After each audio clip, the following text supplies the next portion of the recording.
தாவேகா தலைவர் விஜய் அக்டோபர் மாதம் சென்னையில பிரச்சாரம் செய்ய உள்ளாரு. சட்டசபை தேர்தல்ல போட்டியிட தீவிரம் காட்டி வரும் தாவேகா தலைவர் விஜய் மக்களை சந்தித்து ஆதரவு திரட்டும் பணியில ஈடுபட்டு இருக்காரு.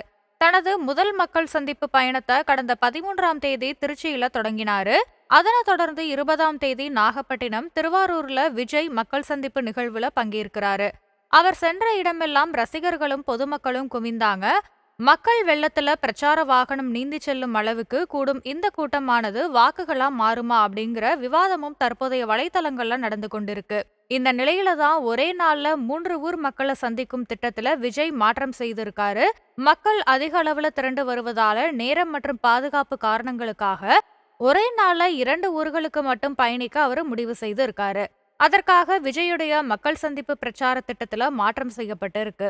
அடுத்த ஆண்டு பிப்ரவரி வரைக்கும் மக்கள் சந்திப்பு நீடிக்கப்பட்டு இருக்கு. அதற்கான சுற்றுப்பயண பட்டியல் தற்போது வெளியாகி இருக்கு. அக்டோபர் 21ஆம் தேதி சென்னையில அவரு பிரச்சாரம் செய்ய உள்ளாரு.